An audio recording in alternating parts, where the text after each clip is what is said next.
दिल्ली की आबकारी नीति में घोटाले के आरोपों पर सीबीआई ने एक्शन तेज कर दिया है।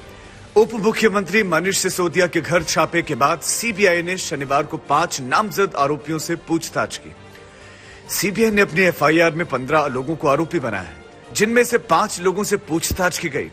शुक्रवार को सिसोदिया के घर 14 घंटे की रेड के दौरान सीबीआई ने कुछ दस्तावेज बरामद किए थे। सिसोदिया का फोन और लैपटॉप भी कब्जे में ले लिया गया है। उनका ईमेल डेटा भी जांच के दायरे में है। सीबीआई के एक्शन के बीच डिप्टी सीएम मनीष सिसोदिया ने शराब नीति के जरिए भ्रष्टाचार के आरोपों पर सफाई दी। प्रेस कॉन्फ्रेंस में मनीष सिसोदिया ने दिल्ली की नई एक्साइज पॉलिसी की तारीफ की। उन्होंने कहा कि नई एक्साइज पॉलिसी बेस्ट पॉलिसी है। एक्साइज पॉलिसी में कोई घोटाला नहीं हुआ। उन्होंने कहा कि छापेमारी के जरिए दिल्ली सरकार के अच्छे कामों को रोकने की कोशिश हो रही है। उन्होंने कहा, सत्येंद्र जैन पहले से जेल में है, मैं भी 2-3 दिन में गिरफ्तार हो जाऊंगा। 144 करोड़ का जिक्र है, न 11,000 करोड़ का जिक्र है, 1100 करोड़ का, न 8,000 करोड़ का मनोज तिवारी जी वाला जिक्र है। मैं कह रहा हूं कि ये सब बकवास है। ये सब बकवास कर रहे हैं। इस पूरी पॉलिसी में कोई घोटाला नहीं हुआ। बहुत शानदार पॉलिसी है। और जो ये लोग कह रहे हैं, इनको ना तो कुछ पता है, ना इन्होंने कुछ पढ़ा है। बस इनको तो कहीं से कोई स्क्रिप्ट जो दी जाती है, ये उसको रटते हैं। मनीष सिसोदिया की सफाई के बाद बीजेपी ने पलटवार किया। केंद्रीय मंत्री अनुराग ठाकुर ने कहा कि सीबीआई ने भले ही शराब नीति के तहत भ्रष्टाचार के मामले में मनीष सिसोदिया को आरोपी बनाया गया, लेकिन इस घोटाले के मुख्य साजिशकर्ता सीएम अरविंद केजरीवाल हैं। उन्होंने कहा कि हम अरविंद केजरीवाल को चुनौती देते हैं कि वो 24 घंटे में मीडिया के सामने आए और इस मामले पर जवाब दें। उन्होंने कहा कि मनीष सिसोदिया ने पैसा बनाया और फिर शांत हो गए। शराब घोटाले में जैसे जैसे जांच का दायरा आगे बढ़ता जा रहा है, आम आदमी पार्टी और बीजेपी के बीच आरोप प्रत्यारोप का दौर बढ़ता जा रहा है। आप सांसद संजय सिंह ने कहा कि सीबीआई को मनीष सिसोदिया के घर से कुछ नहीं मिला है। सीबीआई के इतने बड़े छापे के बाद भी मोदी सरकार नहीं बता पाई कि क्या मिला। बीजेपी के नेता रटा रटाया बयान दे रहे हैं, क्योंकि मुद्दा शराब नीति नहीं है, वरना गुजरात में नकली शराब पर सीबीआई के छापे पड़ते। मुद्दा दिल्ली पंजाब जीतने के बाद गुजरात पहुंचने का है। मुद्दा है अरविंद केजरीवाल की बढ़ती हुई लोकप्रियता। मुद्दा है दिल्ली जीते, पंजाब जीते, अब गुजरात कैसे पहुंच गए। मुद्दा है जो बात दिल्ली में करने की कहते हैं और करके दिखाते हैं केजरीवाल, वही योजनाएं गुजरात में अनाउंस कर रहे हैं और वही फ्री की बिजली, वही शिक्षा, वही स्वास्थ्य की व्यवस्था गुजरात में कैसे देने की बात कर रहे हैं केजरीवाल।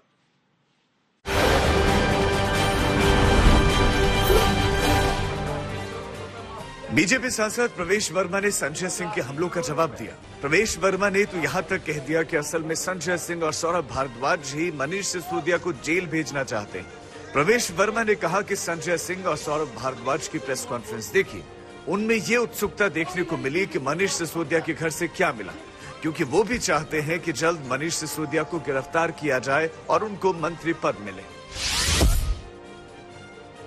बहुत ही अपना दावे के साथ कह सकता हूं, क्योंकि मैं भी उन सारे लोगों को जानता हूं जो ये सारे लिकर माफिया हैं और ये सारी गेम में इन्वॉल्व थे, और वो खुद ही आकर सीबीआई को ये बात बता चुके हैं। इसमें से बहुत सारे लोग तो अपना हॉस्टाइल हो चुके हैं, वो अपना सरकारी गवाह बन चुके हैं और वो एक एक बात बता चुके हैं कि ओबराय होटल में स्वीट हमारा बुक था, वहाँ पे मनीष सिसोदिया आता था।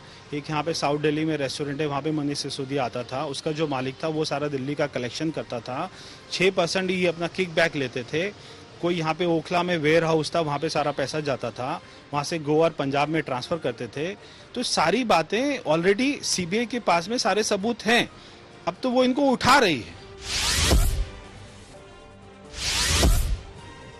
बिहार के डिप्टी सीएम तेजस्वी यादव ने आरजेडी कोटे के सभी मंत्रियों को नसीहत दी है कि कोई मंत्री विभाग में अपने लिए नई गाड़ी नहीं खरीदेगा। इसके अलावा मंत्रियों को गुलदस्ता लेने देने की जगह किताब कलम के आदान प्रदान को बढ़ावा देने के लिए भी कहा गया है। डिप्टी सीएम तेजस्वी यादव ने राष्ट्रीय जनता दल के कोटे के मंत्रियों को नसीहत दी है कि कोई भी विभाग में अपने लिए कोई नई गाड़ी नहीं खरीदेगा। इसके साथ ही उम्र में बड़े कार्यकर्ता, समर्थक या किसी भी व्यक्ति को पांव नहीं छूने देंगे। शिष्टाचार और अभिवादन के लिए हाथ जोड़कर प्रणाम, नमस्ते और आदाब की परंपरा को बढ़ावा देंगे। राजस्थान के जालौर में दलित छात्रा की मौत के मामले में नया मोड़ आ गया है। एडीजी क्राइम रवि प्रकाश ने शासन को एक रिपोर्ट भेजी है, जिसमें उन्होंने कहा कि स्कूल में उन्हें कोई मटका या मटकी नहीं रखी मिले। हालांकि स्कूल के जिस कमरे में आरोपी टीचर रहता है, वहां एक मिट्टी का बर्तन रखने की जगह है। हालांकि स्कूल स्टाफ और बच्चों का कहना है कि वो सभी लोग टंकी से पानी पीते थे।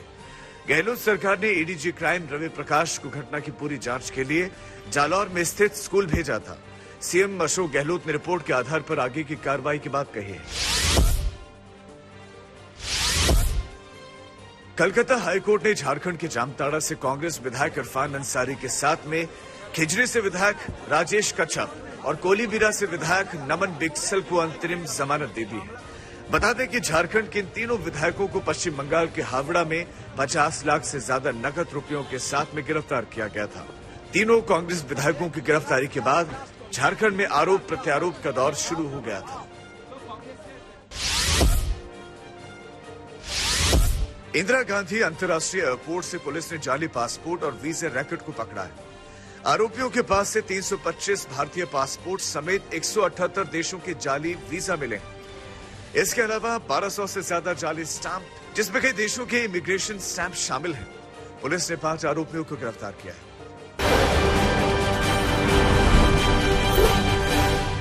औरैया जिले में यमुना का जलस्तर बढ़ जाने से यमुना किनारे बसे गांव के लिए मुसीबत बढ़ गई है। इसी के चलते किसानों को कई एकड़ फसल के नुकसान को झेलना पड़ रहा है। कुछ ही महीनों पहले किसानों ने गेहूं, लाही, बाजरा, उड़द और सब्जी जैसी फसलों की खेती शुरू की थी।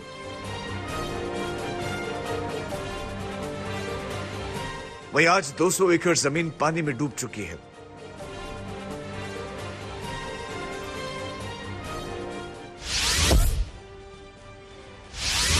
प्रयागराज में गंगा और यमुना नदी उफान पर है। बाढ़ के चलते पानी अब निचले इलाकों में बने रिहायशी इलाकों में घुसने लगा है।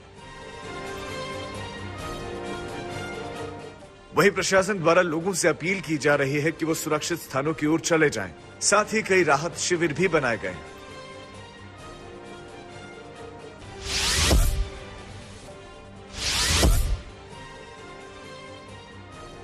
जम्मू कश्मीर के उधमपुर में भूस्खलन से तबाही मच गई। देखते ही देखते मिट्टी का कच्चा मकान क्षतिग्रस्त हो गया। भारी बारिश के चलते हुए इस हादसे में मलबे में दबने से 2 बच्चों की मौत हो गई।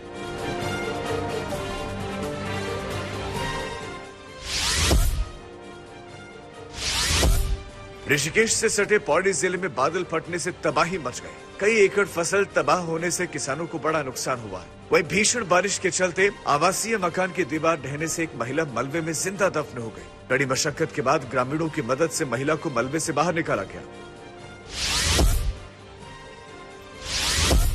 झारखंड के रामगढ़ जिले में मूसलाधार बारिश से नलकारी नदी का पुल पानी से भर गया।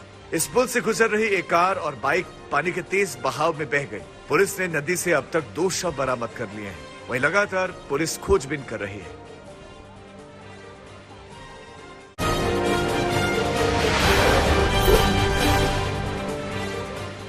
हिमाचल प्रदेश में बाढ़ और बारिश से तबाही मच गई है।